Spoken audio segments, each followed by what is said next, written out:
आज की डेट है 18 सितंबर 2023। देखते हैं द हिंदू पेपर में क्या क्या है। फर्स्ट पेज पे फर्स्ट न्यूज़ है, PM launches the Vishwakarma scheme. देखिए, स्कीम के अंदर 18 टाइप के स्किल्स के आर्टिसंस को पहचाना जाएगा और उनको कोलेटरल फ्री लोन दिया जाएगा। ठीक है, देखते पूरा आर्टिकल, पूरे इशू क्या है इसका। Committee to helping the artisans, say the PM. Committed to helping the artisans. Unveils the 13,000 crore scheme. ठीक है, it offer a collateral free enterprise loans. Collateral free enterprise loan देगा वो at the concessional interest rate in the two tranche of 1 lakh and 2 lakh rupees respectively. PM inaugurate the first phase of international convention and expo center यशो भूमि। ठीक, तो दो इसमें, एक वो यशो भूमि के बारे में बात की गई है और एक विश्वकर्मा स्कीम के बारे में बात की गई है। तो देखते हैं, इसमें 13,000 करोड़ का प्रधानमंत्री विश्वकर्मा योजना के अंदर लोन मिलेगा। ठीक है, और equip the craft person with the technology and augment their skill for modern market। उनके स्किल को आर्गुमेंट मतलब बढ़ाया जाएगा मॉडर्न मार्केट के हिसाब से। ओके, उसके बाद 18 custom stamp sheets showcasing the 18 traditional trades covered by the scheme. मैंने अभी आपको बताया, इसके अंदर 18 मतलब जो आर्टिसंस ट्रेडिशनल स्किल्स होती है उनको ही दर्शाया गया है। The scheme to enhance the accessibility and quality of products and services offered by the traditional artisans and craftsmen। Okay, तो इनको एक्सेसिबिलिटी एंड क्वालिटी बढ़ाई जाएंगी इनकी। The scheme offer collateral free enterprise development loan of 1 lakh rupee. First tranche to be repaid in 18 months. पहला जो टप्पा दिया जाएगा वो 18 मंथ के अंदर 1 लाख का लोन फेडना पड़ेगा। उसके बाद 2 लाख का लोन दिया जाएगा, second tranche to be paid in the 13 months. उसके बाद 2 लाख का लोन लेके 30 महीने के अंदर उनको भरना पड़ेगा। A concessional rate of interest at 5%, इसमें खाली 5% का इंटरेस्ट लगेगा। Will be charge from the beneficiary with interest subvention cap of 8% to be paid by the ministry of micro and small medium enterprises. Interest subvention का मतलब ये होता है कि ये जो 8% बाकी का, ठीक है ना, 5% तो लेने वाला भरेगा और जो 8% है वो इंटरेस्ट सबवेंशन का ये मतलब होता है कि ये गवर्नमेंट भरेगी। Ministry of small medium enterprises, micro small medium enterprises भरेंगी इसकी। ठीक है, तो कितना 8% भरेगी वो, याद रखिए। उसके बाद credit guarantee fees will be bound by the union government. जो क्रेडिट गारंटी फीस होगी लोन के ऊपर की वो देगी union government. Trace the government vision for, अभी ये क्यों इम्प्लीमेंट की जाती है, क्योंकि गवर्नमेंट का विजन है लोकल, वोकल फॉर लोकल। ठीक है, Modi ask for people to purchase the local products for forthcoming festivals such as Ganesh Chaturthi, Dhanteras and Deepavali. ठीक, ये हो गया इस स्कीम के बारे में। अभी देखते हैं यशो भूमि क्या है। देखिए, PM Modi also inaugurated the first phase of the 5,400 crore state of art India international convention and expo centre, जिसका नाम क्या रखा है, यशो भूमि। ये कहाँ पे, द्वारका न्यू दिल्ली में बनेगा। ठीक है, उसके बाद इस the total project area would be 8.9 lakh square meters, बहुत बड़ा हो गया। Building up area more than 1.8 lakh square meters, ये भी बहुत बड़ा हो गया।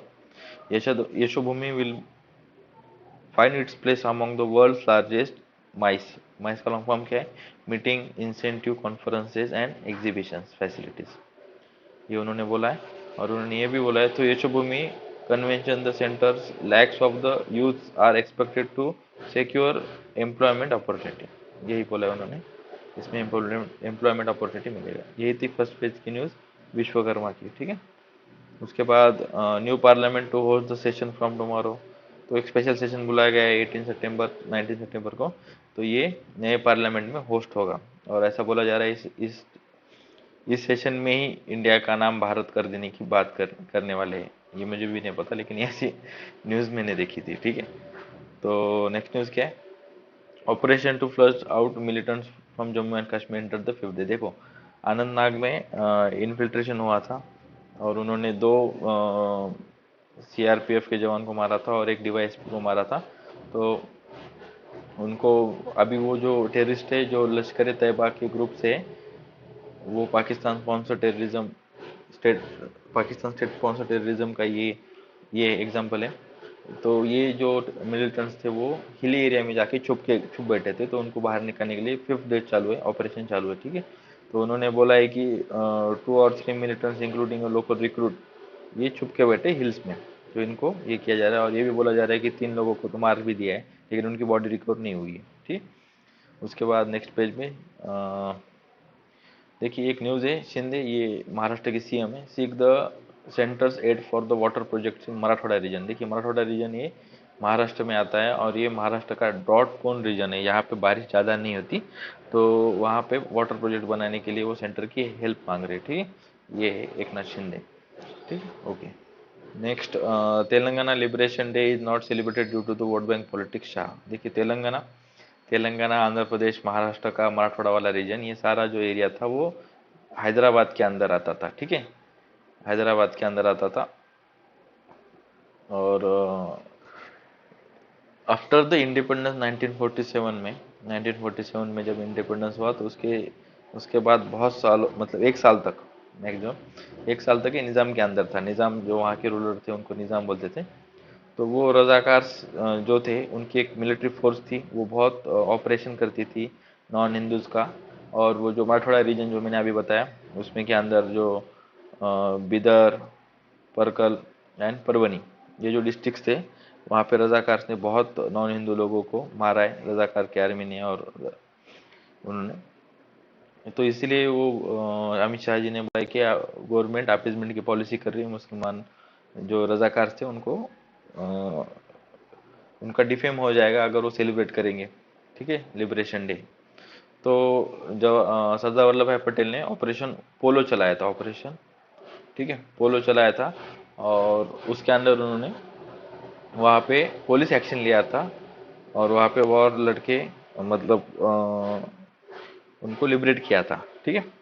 तो हैदराबाद मर्ज इन इंडिया कब हुआ था? सितंबर 17 1948। 1948 सितंबर 17 में हैदराबाद मर्ज हुआ गया था इंडिया का। तो ये पुलिस एक्शन के हिसाब से हुआ था, ये याद रखिए। तेलंगाना आंध्र प्रदेश और महाराष्ट्र का भी बहुत सारा भाग था निज़ाम के पास, तो वो पुलिस एक्शन से लिया गया था। ऑपरेशन पोलो चलाया था। पोलो इसलिए चला था कि वहाँ पे जो पोलो खेलने के ग्राउंड थे वो बहुत बड़े बड़े थे, इसलिए ऑपरेशन पोलो उसका नाम रखा गया था, ठीक है। उसके बाद नेक्स्ट पेज में देखते हैं एडिटोरियल। देखिए शशि थरूर का एक एडिटोरियल है, और उन्होंने बहुत अच्छे से यहाँ पे ये बताया गया है कि पार्लियामेंट की जो डिस्ट्रप्शन हो रही है उसको कैसे कम किया जा सकता है। देखिए जब पार्लियामेंटेरियंस ने जब से पहले जब डेमोक्रेसी इंडिया ने अडोप्ट की, तब वी चूज द इंडियन, मतलब पार्लियामेंट्री सिस्टम अपन ने चूज किया था उसके अंदर, ठीक है। तो जब पार्लियामेंट्री सिस्टम अपन ने चूज किया तो वो ब्रिटिश के मॉडल पे डिपेंड था, ठीक है। तो जैसे ही अपन उनके बहुत सारे प्रैक्टिसेस फॉलो करते, जैसे कि वो जब पार्लियामेंट में वोटिंग होती है ये होती है तो वो ए बोलते हैं, ठीक है, रादर देन सेइंग यस। तो we follow as it is, आज भी अपन उनको फॉलो करते हैं। लेकिन आजकल जो पार्लियामेंट के अंदर डिस्ट्रप्शन हो रहा है ऑपोजिशन के हिसाब से, तो ऑपोजिशन खुद को लाइमलाइट में लाने के लिए वर्किंग नहीं होने दे रही है पार्लियामेंट की। अगर आप पार्लियामेंट की वर्किंग ही नहीं होने दोगे तो पार्लियामेंट काम कैसे करेगा? सेशन में अगर आप डिबेट करना चाहते हो तो डिबेट कीजिए, लेकिन अगर आप डिबेट की बजाय अगर आप स्पीकर के सामने आके खड़े हो जाओगे तो वो काम नहीं आएगा, ठीक है। तो वहाँ पे शशि थरूर जी ने बोला है कि आप ना ब्रिटिश की दो प्रैक्टिसेस उन्होंने बताई है, तो वो दो प्रैक्टिसेस को आप अडॉप्ट करो, जिसकी वजह से आपको अपोजिशन को रिप्रेजेंटेशन मिलेगा कि उनके जो पॉइंट्स है वो ये होंगे, that can be listen by the speaker और रूलिंग पार्टी, ठीक है। तो फर्स्ट उन्होंने बोला है अपोजिशन डे, एक अपोजिशन डे होता है ब्रिटेन में, ठीक है। अपोजिशन डे आप भी इसमें बनाओ। इसमें क्या होता है, the government to allow the opposition day in a week, एक वीक में एक होता है। एंड उन्होंने बोला गवर्नमेंट मतलब अलो करती है, ठीक है, कि आप उस दिन अपोजिशन को बोल सकती है, अपोजिशन अपने पॉइंट्स मार सकते हैं, उसी पॉइंट्स में गवर्नमेंट भी डिबेट करेगी, ठीक है। एंड ये कितने दिन होगा, कब होगा, वीक में कब होगा या नहीं होगा, ये सारे डिसीजन अपोजिशन एंड गवर्नमेंट बैठ के डिसाइड करेगी, ठीक है। और दूसरा उन्होंने बोला है कि ये मेरे को अच्छा लगा, प्राइम मिनिस्टर्स क्वेश्चन टाइम, ठीक है। प्राइम मिनिस्टर्स PMQS क्वेश्चन, ठीक है, क्वेश्चन टाइम। तो इसमें क्या होता है, इसमें प्राइम मिनिस्टर ना अपोजिशन के सारे क्वेश्चंस लेते हैं और उनको एड्रेस कर देते हैं एक स्पीच में, ठीक है, एक स्पीच देते हैं, उसमें वो सारे क्वेश्चंस देते हैं, और जो क्वेश्चन बचते हैं वो फिर मिनिस्टर ऑफ स्टेट वो खुद उसका आंसर देते हैं, ठीक है। तो ये इन्होंने बोला है कि एवरी वेनसडे होता है पार्लियामेंट में ब्रिटेन के। तो ये टिपिकली 30 मिनट्स चलता है, और इसमें PM रिस्पॉन्सिबल होता है आंसर देने के लिए खुद, बल्कि उसको वो डिले करेगा, वो निगलेक्ट करेंगे, तो वो खुद आंसर देंगे। और ये प्रैक्टिस उन्होंने बताई है कि प्राइम मिनिस्टर्स क्वेश्चन टाइम, ये प्रैक्टिस आप कर सकते हो। देखिए जो अपोजिशन होती है वो मतलब जब सेशन होता है तो उसमें तो बहुत सारा पैसा लगता है गवर्नमेंट का, और गवर्नमेंट का पैसा मतलब टैक्स पेयर का, मतलब आपका मेरा पैसा। तो वो आप डिस्ट्रॉय मत कीजिए और उसकी फंक्शनिंग सही से कीजिए। और अगर आप ये प्रैक्टिसेस लाओगे तो अपोजिशन को भी नहीं लगेगा कि वो डिसगार्टेड है और आउटवोटेड है, मतलब उनको जो चुन के दिया है लोगों ने उसकी आवाज़ कोई सुन नहीं रहा। लेकिन अगर आप उनको क्वेश्चंस को एड्रेस करोगे तो इट कैन मेक वैल्यू, ठीक है। नेक्स्ट एडिटोरियल है, India is a powerful movement in is health career journey. देखो ये डॉक्टर प्रताप सिंह रेड्डी, ये फाउंडर एंड चेयरमैन है अपोलो हॉस्पिटल की जो चेन है उनके।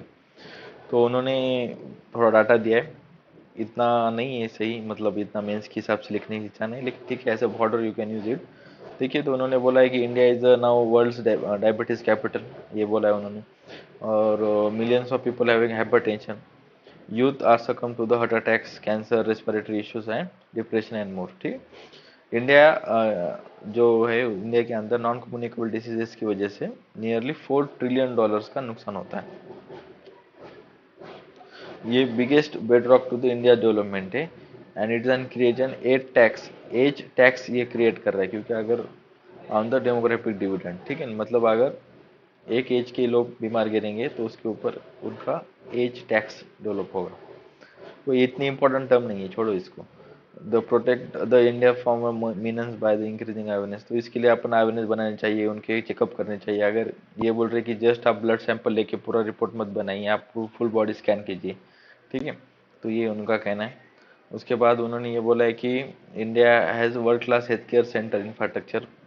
तो इंडिया का इंफ्रास्ट्रक्चर बहुत अच्छा है, और इंडिया में अभी आर्टिफिशियल इंटेलिजेंस का यूज़ भी किया जा रहा है इंफ्रास्ट्रक्चर में, हेल्थ इंफ्रास्ट्रक्चर में।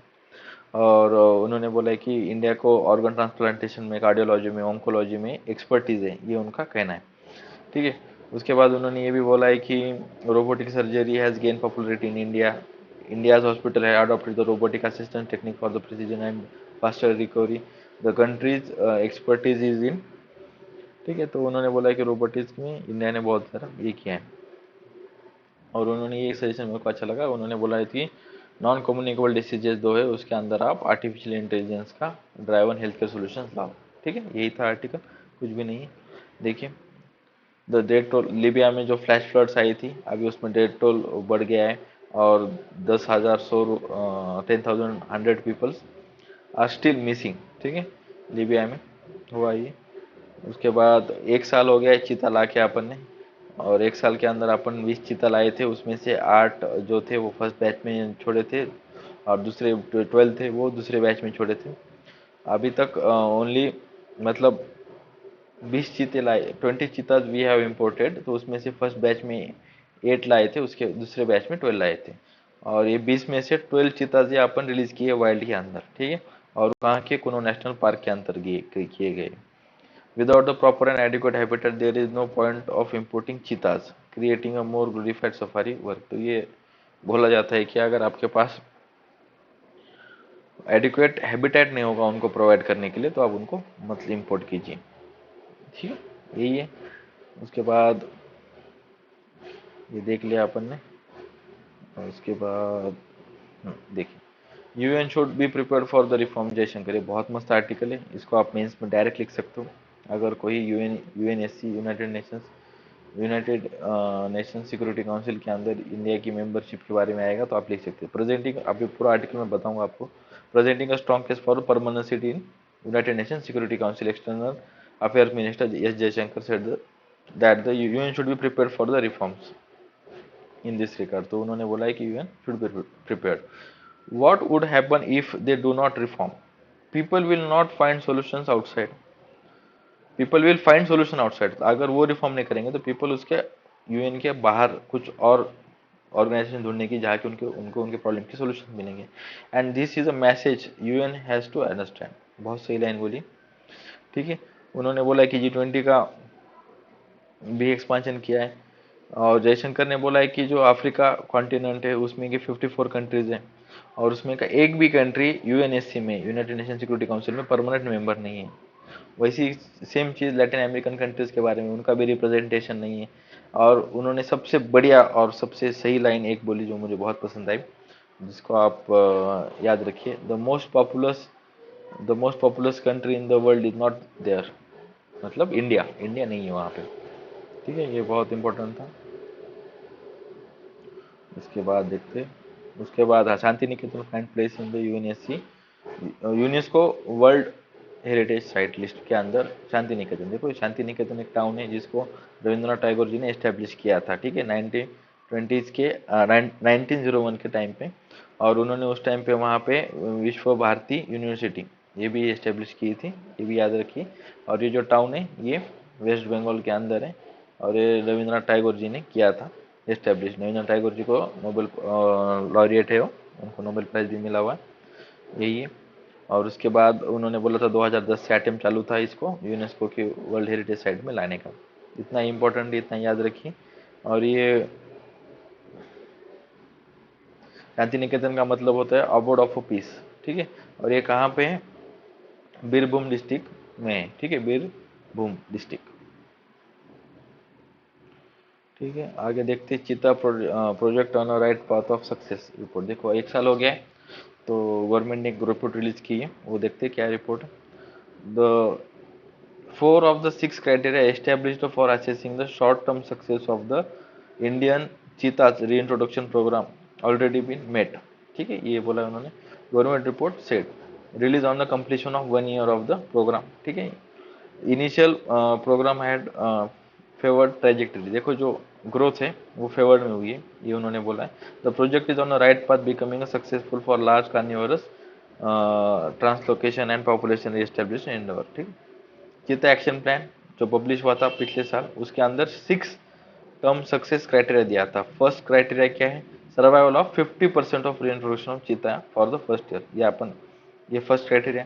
सेकंड क्राइटेरिया क्या? Establishment of home range for home range in Kuno national park, ठीक है, याद रखिए कुनो नेशनल पार्क में होम रेंज बनानी। उसके बाद थर्ड क्या है? सक्सेसफुल चीता री इंट्रोडक्शन इन द वाइल्ड, ठीक है, ये भी हो गया। Survival of the wild born चीताज कब्स past 1 year, जो उनके बच्चे होंगे उनका भी होना चाहिए। सक्सेसफुल फर्स्ट जनरेशन ब्रीडिंग, ठीक है। उसके बाद 6 नंबर का क्या है? Cheetah based revenue contribution to the community livelihoods. देखिए ये रिपोर्ट ने 6 क्राइटेरिया दिया था। The report noted that the project achieved the 50% survival. अब एक एक का उन्होंने क्या क्या अचीव किया उसके बारे में बताएंगे। The project achieved the 60% survival, establishment of home, ये भी होम रेंज वो भी एस्टेब्लिश किया। बर्थ ऑफ कब भी हुई है। Direct revenue contribution to local communities through the engagement of the cheetah trackers and indirect appreciation of land value in the surrounding.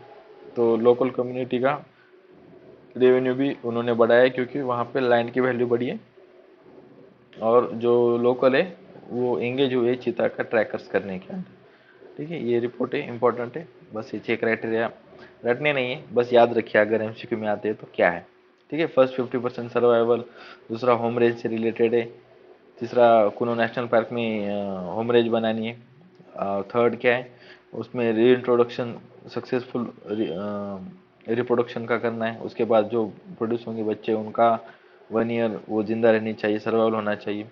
और उसमें फर्स्ट जनरेशन मतलब जो उनके बच्चे होंगे उनकी ब्रीडिंग होनी चाहिए, और उसके बाद लोकल कम्युनिटी को लाइवलीहुड देना चाहिए, ठीक है, यही था। उसके बाद Taiwan detects 28 Chinese warplanes around the island. मुझे तो लगता है कर देगा ताइवान के ऊपर चाइना अटैक। लेकिन देखते हैं अभी क्या है। Iran security official killed 3 injured in protest anniversary. देखो 22 ईयर ओल्ड माशा अमीनी, इनका पिछले साल डेथ हो गया था। She was protesting against the हिजाब, और उनको वहाँ की जो ईरान की मॉरल पुलिस है उन्होंने अरेस्ट किया था, और उनमें वहाँ पे डेथ हो गई थी उनकी। उसके बाद king Jong Un leader wraps the Russian trip with drone as a gift. वो रशिया से वापस जा रहे हैं, उन्होंने ड्रोन एक गिफ्ट दिया है उनको। उसके बाद यही था आज के पेपर में। Thank you.